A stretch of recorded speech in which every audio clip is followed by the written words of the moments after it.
México logró evitar una recesión en 2025, lo hemos platicado aquí, pero lo hizo a costa de entrar en un terreno más complejo, la llamada trampa del estancamiento. Y se trata de un círculo vicioso en el que convergen tres factores: el desplome de la productividad, la caída histórica de la inversión fija bruta, pero también un deterioro institucional que limita la capacidad de reacción. El crecimiento económico fue mínimo, apenas un 0.5% con datos originales y 0.7% con cifras desestacionalizadas. Esta es la tasa más baja desde el año 2020, aquel año marcado por la pandemia. Y aunque técnicamente este 2025 se evitó una recesión, el resultado deja claro que el país se mueve en una zona de muy bajo dinamismo. De acuerdo con especialistas, las proyecciones para este 2026 no son nada alentadoras. Se estima un incremento de apenas 0.9% en el escenario base y de 1.4% en el más optimista. Incluso considerando el impulso adicional que podría dar el Mundial de Fútbol, el efecto sería marginal, alrededor de 0.15% del PIB. Este problema es estructural. México arrastra varios años de crecimiento mediocre y la incertidumbre generada por reformas institucionales como la del Poder Judicial ha debilitado la confianza de los inversionistas. Lo positivo es, sí, que se evitó una recesión técnica. Lo negativo, que el crecimiento es demasiado bajo y no logra revertir la tendencia de estancamiento. Así, el país se enfrenta a un dilema. No está en crisis, no estamos en crisis, pero tampoco logra despegar. El riesgo es que esta situación se normalice, que el bajo crecimiento que ya traemos arrastrando desde el sexenio pasado se convierta en la nueva regla y que las generaciones futuras hereden un modelo económico atrapado en la inercia. La pregunta que queda abierta es si México encontrará la voluntad política y social para romper este ciclo o si seguirá atrapado en una dinámica que erosiona lentamente su potencial. Mientras tanto, y yo sé que las comparaciones son odiosas, pero al norte de la frontera la narrativa es totalmente distinta. La economía estadounidense parece haber logrado lo que muchos consideraban imposible: un aterrizaje suave, inflación en descenso, empleo que se mantiene y un crecimiento sólido. Allá todavía no quieren cantar victoria, no quieren cantarla demasiado pronto, pero los indicadores apuntan a que la economía más grande del mundo está logrando estabilizarse sin caer en recesión.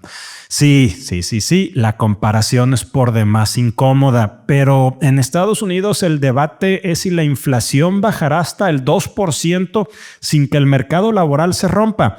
En México, el debate es si lograremos salir del pantano del estancamiento con tasas de crecimiento que apenas y superan el 1% en el mejor de los casos.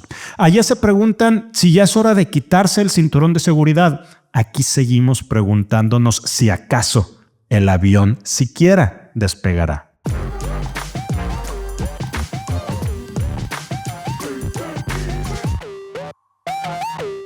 Think Talent presenta People Trends the Human Leader con Rogelio Segovia.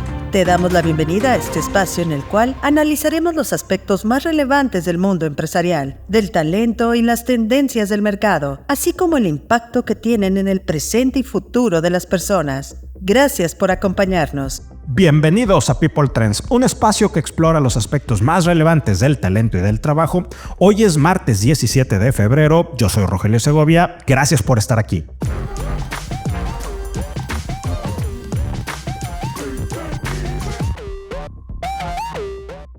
Situación de negocios actual. Comienzo con tecnología empresarial. Workday cambió de CEO, sale Carl Eschenbach y regresa Aneel Bhusri, el cofundador. Esto lo podemos leer como que esta ya no es una etapa de crecimiento con narrativa, sino de ejecución con retorno, especialmente ahora que la conversación se está moviendo de software a automatización y productividad medible vía inteligencia artificial. En Europa, una señal de sucesión y control. La empresa LVMH Moet, Genesee, Louis Vuitton, el mayor conglomerado de lujo del mundo, con marcas como Louis Vuitton, Christian Dior, Tiffany, Sephora, etc., promovió a Anthony Arnault al comité ejecutivo. Más allá de lujo, esto es gobierno corporativo puro. Los mercados no solo compran marcas, también están comprando claridad sobre continuidad, poder y transición, algo que hemos estado hablando bastante los últimos episodios.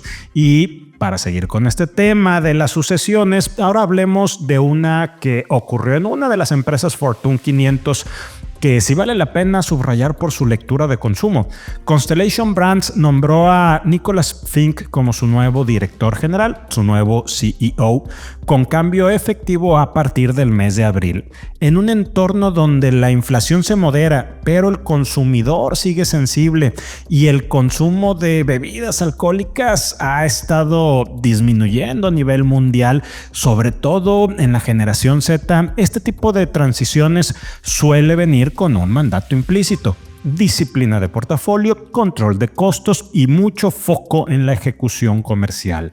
Y cierro Estados Unidos con una señal menos glamorosa, pero bastante reveladora. Saks Global anunció más cierres de tiendas en el marco de proceso de bancarrota que le hemos estado dando seguimiento. Y esto no es un chisme de retail, es una evidencia de algo mucho más grande. El ajuste estructural del comercio físico sigue avanzando incluso en este tipo de segmentos premium, y cuando los costos fijos dejan de cerrar, el mercado obliga a reducir la huella. Y finalmente vamos a México. La nota más relevante de esta semana pasada, sobre todo por sus implicaciones industriales y geopolíticas, es que BYD y Geely aparecen como finalistas para adquirir una planta Nissan Mercedes en México. Si esto avanza, el tema no será solo la transacción comercial empresarial, será la lectura de reglas comerciales en este momento bastante tenso, presión política y viabilidad de una base productiva con acceso a Norteamérica, algo que se ha estado criticando mucho en aquel país, en Estados Unidos. Iremos viendo. Economía. En México, el dato más importante de la semana fue el del IMSS. En enero se registró una pérdida mensual de 8,104 empleos, aunque el nivel total de puestos se mantiene alto para un enero. La lectura es no solo el número, es lo que sugiere sobre el arranque del año en contrataciones formales, en un entorno donde las empresas están operando con cautela, con selectividad, y el tema que veíamos al inicio de cómo está cayendo la economía mexicana y estamos estancados, aquí se está reflejando. En Estados Unidos el dato clave fue la inflación. En enero, el índice de precios al consumidor, el famoso CPI por sus siglas en inglés, subió 0.2% en el mes, dejando la inflación anual en 2.4%. La inflación subyacente, la llamada core, se mantuvo en 2.5%. ¿Qué significa todo esto? Que la Reserva Federal respira un poco, no tiene que recortar tasas de inmediato, pero ojo, la historia no termina ahí. Los servicios siguen mostrando una resistencia que impide cantar victoria. Y en empleo, también en aquel país, las solicitudes iniciales de desempleo bajaron a 227,000 en la semana que terminó el 7 de febrero. En lenguaje sencillo, el mercado laboral no está roto, pero sí muestra un enfriamiento gradual, que es justo el tipo de mezcla que mantiene la discusión de recortes viva en la Fed. Sigue esto con prudencia. En el entorno global, Europa confirmó avance moderado. La eurozona creció 0.3% trimestral en el cuarto trimestre del 2025 y el empleo subió 0.2%. No es precisamente dinamismo, pero sí estabilidad relativa en un ciclo de bajo crecimiento. Y cierro con energía. La Agencia Internacional de Energía ajustó su expectativa de demanda para 2026, pero mantuvo la narrativa de un superávit en la oferta. ¿Cómo se traduce esto para nosotros? Que si el petróleo se mueve fuerte, no será necesariamente por una demanda sólida, sino por factores geopolíticos o disrupciones inesperadas. Y eso cambia el tipo de riesgo inflacionario que hay que vigilar. Talento. Ginny Dorado, quien ha estado hablando de competencias críticas las últimas semanas, el día de hoy pone sobre la mesa una competencia que suele subestimarse hasta que hace falta: comunicación efectiva. Hola, un gusto volver a coincidir en este episodio, donde vamos a hablar desde la experiencia en liderazgo, talento y cultura, aterrizándolo con la realidad del negocio.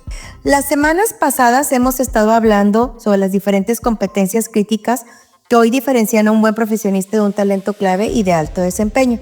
Como recordarás, hemos hablado de balance de vida, relacionamiento estratégico y la última fue liderazgo situacional, que es la capacidad de adaptar tu estilo para conectar y lograr resultados. Si no lo has escuchado, te invito a que puedas conectarte en los diferentes episodios para que puedas tener con claridad todas las demás competencias. Ahora bien, hoy quiero hablar de una competencia que para mí es muy importante, que es la que acciona las competencias anteriores, y esto se llama efectividad de la comunicación o conversaciones efectivas. Si algo he aprendido en estos años trabajando con líderes es que los resultados típicamente no tienen problema. El problema es las conversaciones que tenemos mal diseñadas.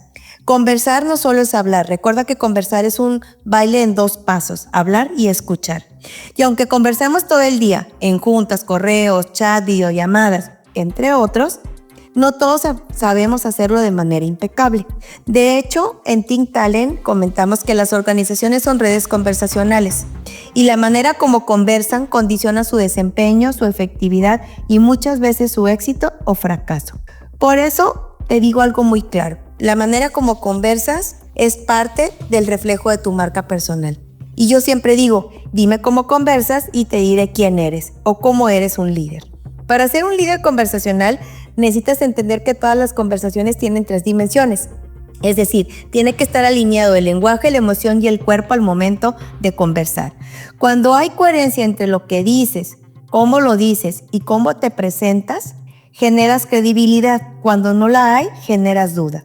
Y aquí, este es un punto crítico. Muchos líderes quieren delegar mejor, influir más, vender ideas, gestionar talento, pero no dominan las conversaciones básicas.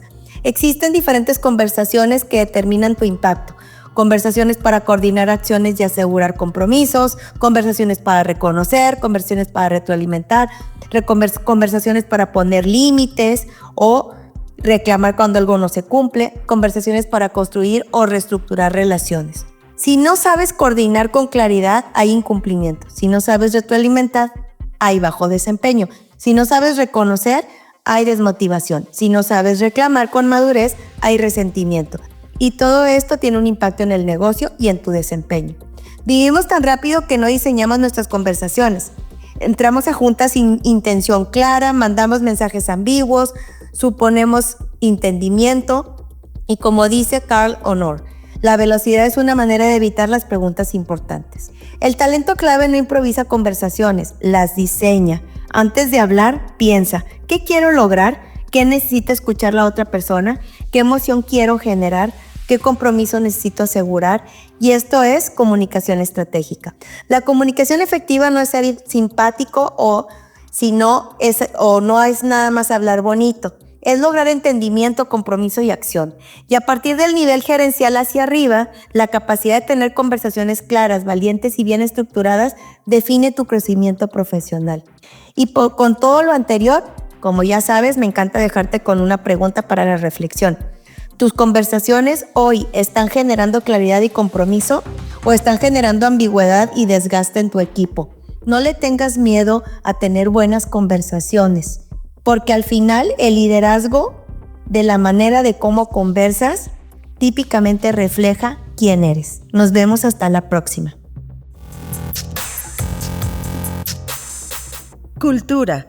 Isca González nos trae una recomendación distinta, una nueva serie de HBO, y aunque es ficción, la serie en este contexto que le da Isca sirve como espejo y como ejemplo para hablar de cultura laboral, dinámicas de poder y decisiones que en la vida real sí afectan a las personas. ¿Cuánta gente tiene que sobrevivir al periodo de prueba en un trabajo? Recién comencé a ver la serie Industry de HBO, que ya va en su 4ª temporada. Spoiler alert, amigos, para quien no la ha visto. En el primer episodio de Industry se introduce a un grupo de jóvenes graduados compitiendo por puestos permanentes en un implacable banco de inversión en Londres. La trama muestra la presión extrema, el abuso verbal, las largas jornadas laborales y un ambiente sexista tóxico completamente normalizado. Lo más impactante es ver cómo uno de los protagonistas, Harper, vive por más de 48 horas con agua, Red Bull y modafinilo, un fármaco estimulante que se usa para mejorar la concentración y reducir la fatiga. Su obsesión por ser contratado permanentemente y dar más del 100% lo llevan a un paro cardíaco fulminante. Esta serie fue creada por los exbanqueros de inversión Mickey Down y Conrad Kay. Y aquí es donde hay una delgada línea seguramente entre la realidad y la ficción. Ellos seguramente vivieron muchas de estas situaciones y créanme que se nota. Aunque es un programa que nos muestra otra cultura, otro país y otras costumbres, para todos los que hemos trabajado en el mundo corporativo de las grandes transnacionales, cada referencia es un caso real que vivimos o que sabemos de alguien que lo vivió. Esa autoexigencia por ser el mejor me trajo muchos recuerdos de mi primer trabajo en logística y después en recursos humanos, lejos de Londres, en la Ciudad de México. El planteamiento aquí es serio, amigos. El burnout es real y es una responsabilidad compartida. Los líderes que sí se dan cuenta de quién en el equipo está dando mucho más de lo que su puesto indica. Y ese exceso de trabajo que muchos aceptamos, incluso sin pensar, porque poner límites puede ser mal visto. En Industry, la líder de Harper se dio cuenta que no salió del edificio en 48 horas. Le dio una advertencia porque el sistema detectó que no hizo su checkout con su tarjeta del edificio. Pero al día siguiente, que tenían una entrega importante, ya no importó si se quedaba horas extras a trabajar. Hay una nueva generación ya muy consciente de esto, que no quiere vivir para trabajar. Pero es importante que hablemos del burnout, de la fatiga, del cansancio extremo y de las exigencias tanto de la organización como de nosotros mismos. Y sobre todo, que tomemos conciencia de cómo navegamos nuestro trabajo, nuestro emprendimiento y nuestros proyectos profesionales. Que no se nos escape. El día de hoy, Yeshua Gómez nos explica lo que implica la aprobación en el Senado de la reforma constitucional para la reducción de la jornada laboral, que ya nos explicó la semana pasada, pero también nos comenta un dictamen relacionado con transparencia salarial. Suena bastante interesante, ¿no? Esta semana creo que vale la pena platicar de un par de cosas. Uno, que creo que está súper sonado, ya lo platicamos la semana pasada, ya finalmente se aprobó en el Pleno del Senado la reforma constitucional de la reducción de la jornada de trabajo, ¿no? Ya platicamos cómo va a seguir su proceso legislativo, dónde estamos parados, qué es lo que falta y demás, ¿no? Se mandó a la Cámara de Diputados para que se vote y en las próximas semanas se va a votar. Acuérdense que primero la reforma constitucional y luego vamos a tener la reforma a la Ley Federal del Trabajo con los especiales. Pero mientras esto se estaba votando, creo que vale la pena platicar de un tema bien interesante. Esta misma semana también se aprobó en la Comisión de Trabajo y Previsión Social, pero de la Cámara de Diputados, un dictamen que propone reformas a la Ley Federal del Trabajo, pero para promover la transparencia salarial y la igualdad de género en el ámbito laboral. Se reformaron o se pretende reformar bastantes artículos y establecer algunos puntos que quiero enumerar. Se establecen principios que promueven la transparencia salarial y la igualdad de género en el trabajo. Se refuerza la prohibición de discriminación en el empleo y la ocupación. Se establece la obligación de incluir la información salarial en los contratos de trabajo. Se especifica que las condiciones de trabajo deben de ser claras y no discriminatorias, además de que se añaden ciertas causales de rescisión relacionados con actos discriminatorios por parte del patrón. También se refuerza la igualdad de condiciones laborales para todos los trabajadores, además de establecer que los patrones tienen prohibido realizar actos discriminatorios y se les obliga a promover la igualdad. También se prohíbe a los trabajadores, a los propios trabajadores, realizar actos discriminatorios a sus compañeros y además se adicionan ciertas disposiciones para que los reglamentos interiores de trabajo incluyan medidas contra la discriminación y promuevan la transparencia salarial. Estas reformas Buscan garantizar también que las ofertas de empleo y condiciones laborales sean claras, equitativas y libres de discriminación, promoviendo un entorno laboral más justo para todos. Ahora, otra vez, nada más a manera de recordatorio, que sigue en el proceso legislativo. Aunque este dictamen ya fue aprobado en comisiones, aún debe de seguir el proceso legislativo para convertirse en ley. Acuérdense, se aprobó en comisiones, después se manda a la votación y discusión en el Pleno de la Cámara de Diputados, donde va a ser presentado y todos los diputados lo analizan y votan. Después se envía al Senado de la República, en caso de ser aprobado, en caso de ser aprobado por diputados, se envía al Senado de la República para que estos voten, revisen y aprueben, ¿no? Y finalmente se publica en el diario oficial de la Federación. Acuérdense que este proceso asegura que las reformas sean evaluadas y consensuadas por ambas cámaras del Congreso para garantizar su legitimidad y eficacia. Ahora bien, la aprobación de este dictamen representa un avance significativo en la lucha por la equidad salarial y la eliminación de la discriminación en el ámbito laboral en México. Estemos atentos para los próximos pasos en el proceso legislativo y su eventual implementación. Nos escuchamos la próxima semana para ver si tenemos más noticias sobre esta o alguna otra reforma interesante. Y así cerramos el episodio 115 de People Trends. Gracias por acompañarnos este martes 17 de febrero. Recuerde seguirnos en Spotify, Apple Podcast, Amazon Music o su plataforma favorita, y también de activar la campana para recibir notificaciones de los nuevos episodios. Soy Rogelio Segovia, me encuentra en X, ya sabe, como @Rogelio Segovia, y en mis columnas de Meet Sloan Management Review México de manera semanal y del periódico El Norte de Grupo Reforma de manera quincenal.